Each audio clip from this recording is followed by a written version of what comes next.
kembali dari Sydney. Seperti biasa, aku duduk di sofa dan ditemani Mailirwan dan sambil nonton TV. So, kalau teman-teman dengar musik Bebisha, Cocomelon, berarti ada anakku di sini.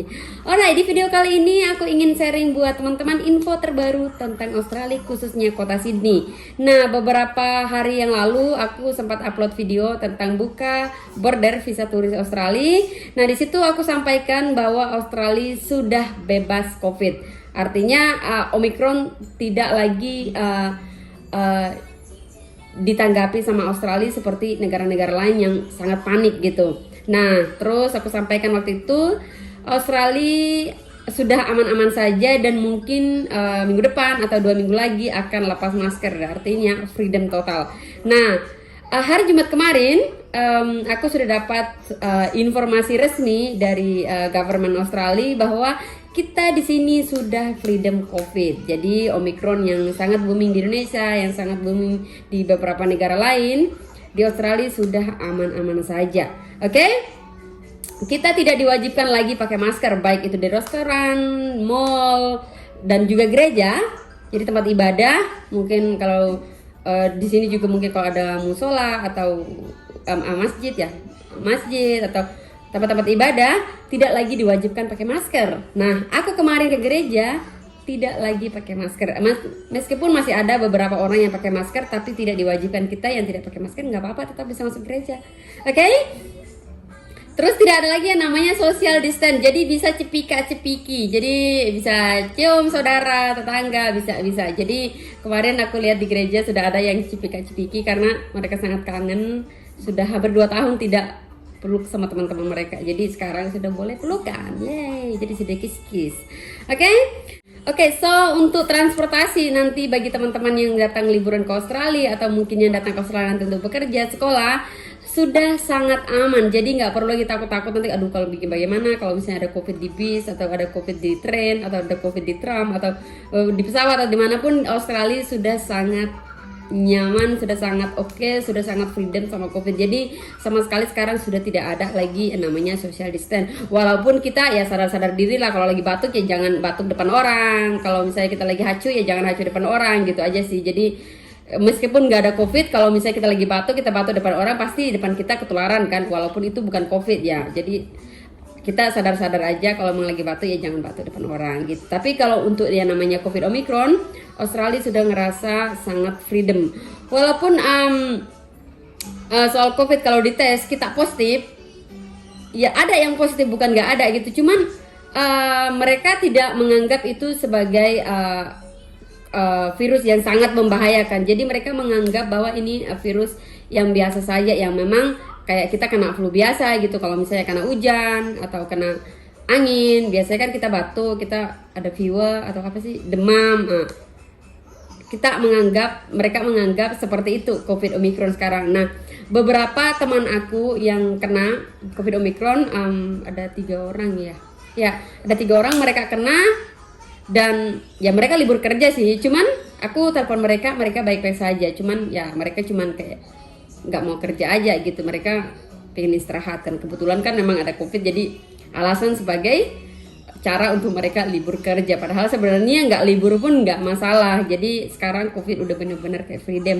So buat teman-teman nanti yang datang liburan, take it easy, nggak usah khawatir, nggak usah panik, apalagi kalau misalnya kalian nanti datang ke sini nggak usah lagi boro-boro bawa masker. Boleh sih kalau misalnya kalian mau pingin bawa masker boleh, cuman saya tidak sarankan bawa masker lagi, nggak perlu. Kalau memang kalian mau beli masker juga di sini, masker udah sangat murah. Oke? Nah, cuman kalau misalnya mau datang liburan, paling jaga makan aja di sini. Karena apa? Karena di sini cuaca lagi benar-benar nggak bagus ya cuaca sekarang di Australia. Karena sudah 2 minggu ini hujan. Cuman hujannya tuh nggak hujan besar gitu, nggak, dia tuh hujan gerimis, habis nanti keluar matahari, habis itu hujan lagi, terus tiba-tiba angin kencang, terus tiba-tiba dingin, habis itu tiba-tiba hujan panas. Jadi hujan tapi cuaca panas gitu. Jadi kayak agak sedikit mengganggu kebabalan tubuh kita. Jadi pastiin kalau misalnya nanti datang di sini jaga makan, Kalau bisa banyakin makan buah, banyakin makan nutrisinya, terus kalau bisa juga daging merah, oke? Jangan lupa perbanyakan minum vitamin di sini, karena di sini vitamin cukup murah ya, dan cukup banyak pilihan. Jadi teman-teman mau beli yang murah, mau beli yang mahal, mau banyak gitu. Kayak Blackmore aku lihat di Indonesia cukup mahal ya, di sini nggak terlalu mahal-mahal amat. Jadi kalian bisa datang dan beli vitamin di sini juga. Terus kayak mungkin makanan tidak terlalu mahal kalau misalnya kalian masak. Ada buah-buahan juga, ada sayur-sayuran, ada daging-daging. Perbanyak makan daging merah supaya kekebalan tubuh kalian oke, dan juga sesuai dengan cuaca di sini. Oke, yang visa student masuk ke sini. Jadi kalau visa student kan sudah pasti bisa kerja kan. Nah, untuk sekarang karena memang sudah freedom COVID, jadi restoran-restoran ataupun kafe-kafe atau apapun, semua atau strata apapun bidang pekerjaan semua sudah mulai ramai. Jadi mereka sekarang sudah ramai-ramai mencari staff atau mencari tenaga kerja. So, jadi teman-teman yang mau datang nanti sudah pasti oke, asalkan ya kalian bisa mempersiapkan diri di Indonesia dengan menguasai bahasa. Karena gimana juga nanti kalau misalnya teman-teman mau kerja kalau teman-teman nggak bisa bahasa. Oke, so poinnya kenapa sih datang ke Australia itu harus bisa bahasa? Supaya menggampangkan kalian. Jadi bukan sesuatu yang masa harus ke Australia harus bisa bahasa, bukan itu gitu. Mereka menyuruh kita harus bisa bahasa supaya di sini kita hidupnya aman, hidupnya enak, hidupnya tentram gitu. Karena apa? Dengan begitu kita datang nyampe sini kita sudah punya visa, kita bisa bekerja.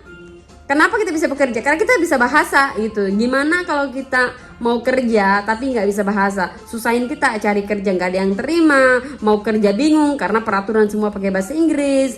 Teman kerja harus berbahasa Inggris. Gimana? Susah kayak kita kan? Tapi kalau kita bisa bahasa Inggris akan memudahkan kita dan juga memudahkan karir kalian untuk bisa bekerja di bidang manapun yang kalian suka. Oke? Nah, untuk saat ini bagi teman-teman yang belum bisa ke Australia atau mungkin karena masalah dana, mungkin masalah visa atau mungkin masih masalah proses lainnya, saya sarankan kalau bisa pertimbangkan baik-baik sebelum maju apply visa. Kenapa?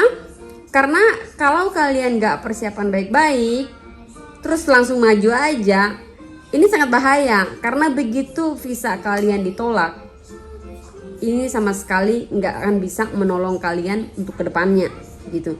Jadi pastiin semua prosesnya dulu oke, matang, baru maju. Jangan hanya maju aja gitu.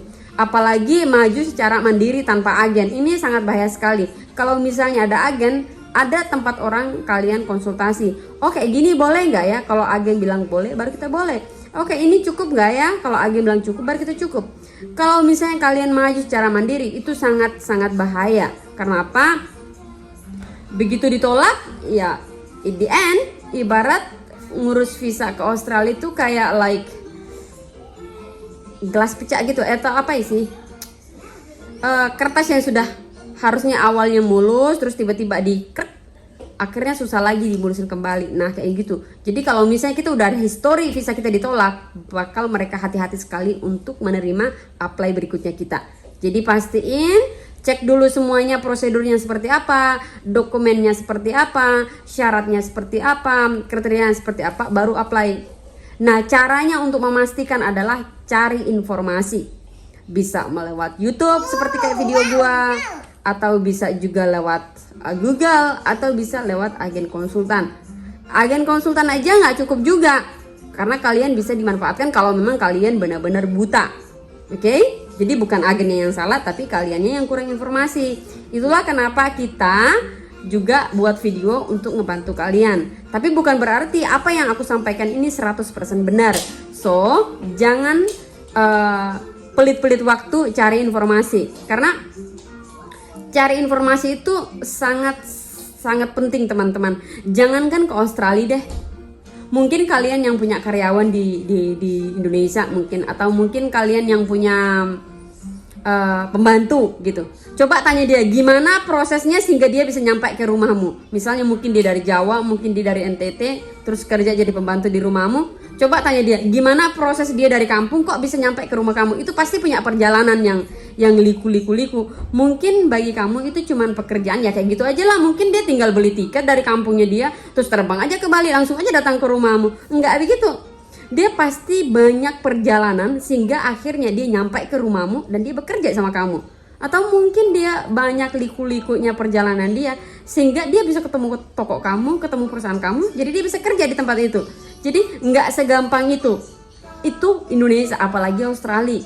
Jadi jangan pelit-pelit waktu untuk mengeluarkan waktu atau tenaga untuk mencari informasi, karena semakin banyak informasi yang kalian dapatkan, akan semakin banyak option atau pilihan yang akan menjadi model kalian untuk menghadap ke agen gitu. Atau nanti kalian bisa filter gitu, aduh yang dari info sana kayak gini, berarti yang dari ini kayak gini. Nah aku bisa memutuskan bisa mengambil yang mana dan mencocokkan dengan diri kalian, mungkin dokumennya, mungkin persyaratan apa lainnya atau apapun. Jadi jangan pelit-pelit waktu, pelit-pelit tenaga untuk mencari informasi, karena semakin banyak informasi yang kalian, proses kalian semakin cepat dan itu semakin juga kuat untuk bisa apply visa dan menghadapi agen. Dan agen pun juga akan mikir, oh kalau kamu kayak gini, berarti harus kayak gini. Agen akan memberikan kalian jalan yang memang pas gitu, karena kalian benar-benar tahu gitu, tahu diri kalian tuh, tahu level kalian misalnya mungkin dari pilih sekolah, terus nanti mungkin tempat tinggal, itu akan diinin sama agen, terus mungkin asuransi, karena di sini tuh asuransi juga beda-beda harga, tempat tinggal beda-beda harga, sekolah beda-beda harga. Nah, karena kalian punya banyak informasi, kalian sampaikan ke agen atau ceritakan ke agen, konsultasi ke agen akan memberikan sesuai dengan kemampuan kalian atau sesuai dengan memang budget kalian atau memang sesuai dengan kemampuan dalam mungkin bahasa atau apapun. Oke? Terus yang nanya aku, Kak, gimana sih caranya pilih agen? Boleh dong minta agen dari kakak. Sebenarnya aku juga nggak punya agen, teman-teman. Jadi saya sampaikan lagi atau saya infokan lagi buat teman-teman bahwa proses ke Australia, agen sama sekali tidak menentukan oh karena dia agennya bagus jadi dia bisa diterima visanya. Enggak, semua tergantung dari dokumen yang kalian kasih. Oke, jadi nanti jangan salahin agen, oh agen yang sana tuh mintanya ini, mintanya ini itu. Bukan agennya, emang itu persyaratan dan tugas kita adalah harus memenuhi persyaratan itu. Jadi jangan bantah ke agen bahwa agen yang menyusahkan, enggak. Emang itu prosesnya, emang gak gampang gitu. Aku dulu pun juga proses 2 tahun guys untuk ngurusin dokumen gue agar gue bisa ke Australia. Dan itu bukan hal yang gampang gitu. Gue harus lari, Bali, Sumba, NTT, Bali. Gak gampang. So, kalau misalnya teman-teman gak mau memberikan bayar harga untuk ngurus dokumennya, ya jangan mimpi ke Australia gitu. Jadi pastiin kalian memang udah siap ngeluarin tenaga, siap ngeluarin biaya, siap ngeluarin waktu untuk nge-apply visa. Oke, nah untuk agen, saya sarankan buat teman-teman tinggal Google aja agen konsultan Australia, daerah Bali, agen konsultan daerah Jakarta, agen konsultan daerah Medan, daerah di mana aja gitu, semua ada di Google itu teman-teman. Namanya agen, dia akan nyari kita dan kita nyari agen. Kenapa? Agen akan mendapatkan uang jika visa kita di-approve dari kita dan dari sekolah tempat kita sekolah. Oke? Jadi agen tuh akan mendapatkan uang. Nah, kerjanya dia akan kerja baik-baik supaya mendapatkan uang karena dia cari uang.